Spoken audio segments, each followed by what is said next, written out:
Manuel, what was the aim of this exhibition?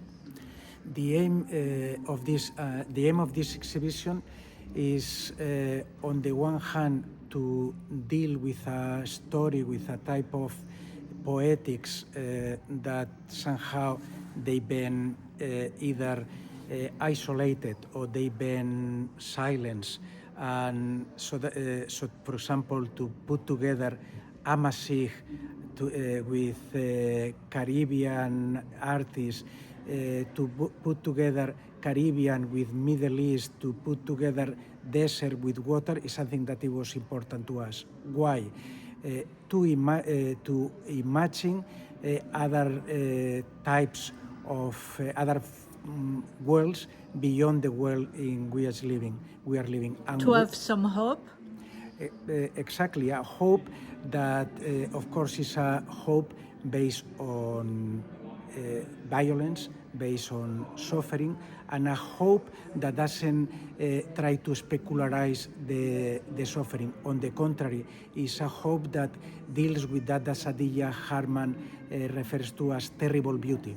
Is this element of suffering, but this element of that through the artist could become beauty in the sense of, not in a decorative sense, of course, in the sense of poetics, in the sense of something that allows us to think beyond the limits. That's why it makes sense to do an exhibition. Of course, one could have done essay, one could have done a manifesto. But you want a visual impact. Exactly, visual and body. Poetic. Exactly, poetic choreography, and that choreography is what allow us to think beyond together, beyond the limits, and that's why it's important to do an exhibition about this.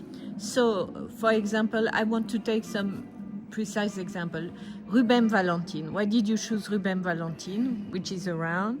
We have Rubén Valentín together with Wilfredo Lam and together with the great Cuban artist Belkis Ayala. I love her. So, but let's speak precisely. Belkis. First, Rubén. Why?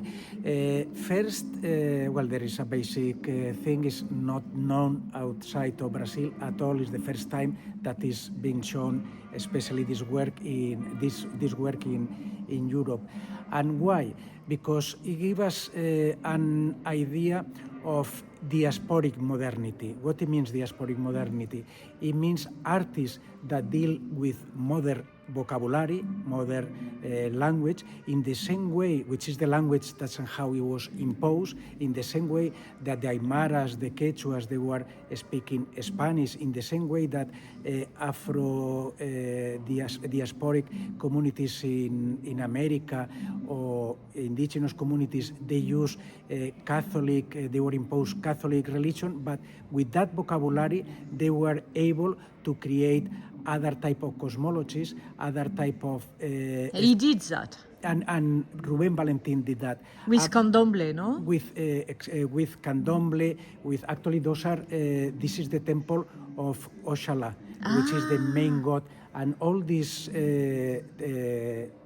totems, they are actually gods. For example, that one, I think, is a god. So you have... He created an alphabet. Exactly, which is an hieroglyphic style. A hieroglyphic, which is spiritual and also is of a secret society, in a way, as a society of solidarity. So all that, I think, today is actually extremely relevant because it allows us to think and to realize that there are other modernities, and also it realize that make us think that in every moment, in every element of oppression, there is the possibility and the need of finding elements of liberation. Freedom. Exactly. And if we speak about Lam, what can we say?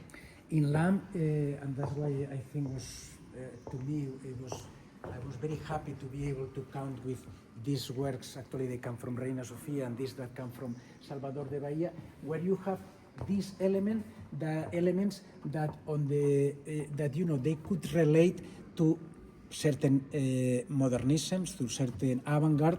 It relates to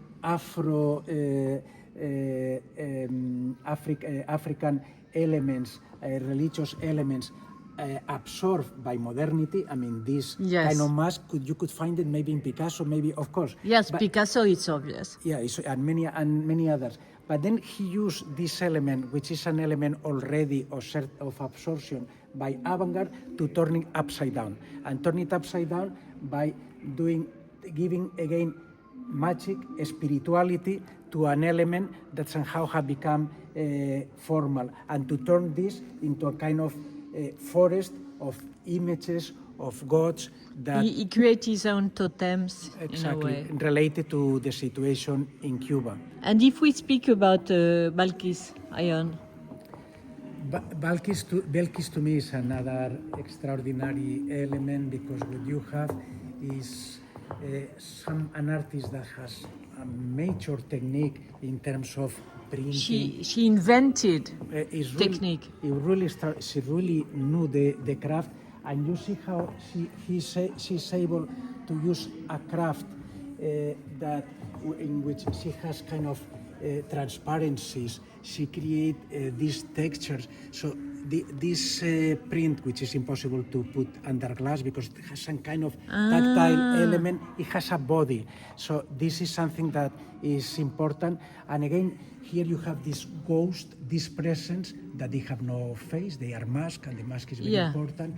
And the mask that reflects or relates to this spiritual, this other reality that is opening. But she was infiltrated in a kind of secret Yeah, she was club, in one right? of those Abaqua solidarity societies, but they were male societies. So to be a woman in that society, it was an element of friction. So you have here also another element. You have an element of dealing with this deleted history. You have she shows also how in that those deleted, those history that have been silenced, groups of Afro-descendants, they could create their own solidarity elements. But on the other hand, nothing is rosy, nothing. Those solidarity could also develop But it was violent, no? certain violence, especially against women. So you have also this feminist element there, and actually they are end very young. Actually, they say maybe She died, right? Yeah. She was killed. no. I think she committed suicide. Very And young. can we finish with Victor Anissé, Of course, as we are in France? Where he's from Antilles, huh? Martinique. Yeah, he was a friend of Glissant. Exactly. I was there this summer. I saw some yeah. Victor Anissé works. Yeah, very beautiful. So He's not. You know that he's not known in France, huh? no. No. That's incredible. But that happened. So yeah, I mean, many of the artists, they are very good artists, excellent artists, but they are not known. And here, outside of their own place, and here you come from this diasporic area, diasporic modernity with this with really three major artists, Lam, Valentin, and Belkis Ayllón. And there you come to another beautiful artist like Anissé, coming from Martinique, a friend of Glissant, that he represents both. That clearly for Afro-descendant artists, people is part of their history.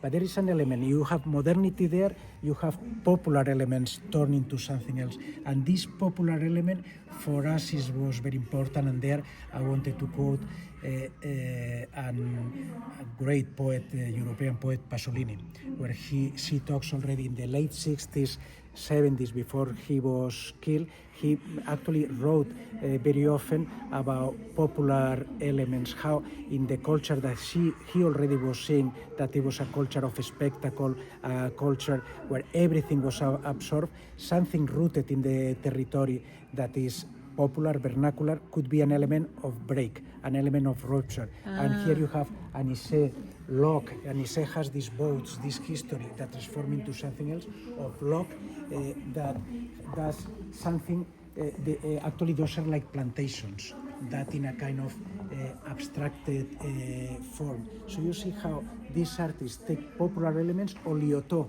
and turn them into something else. It works also with Russian avant-garde, in fact. also. So this friction between modern and popular is something that for us is important, and you see it also in another great artist, Helen Gallagher, that you have this form, this painting that from outside looks like abstract, but then you go close and then you see these eyes, you see this kind of lips, which in a way they reflect the way black people were represented in cartoons, in drawings in the 20s. So is again this kind of he takes a popular element that was a caricature of the other and she turns it upside down. Muchas gracias. Gracias a ti.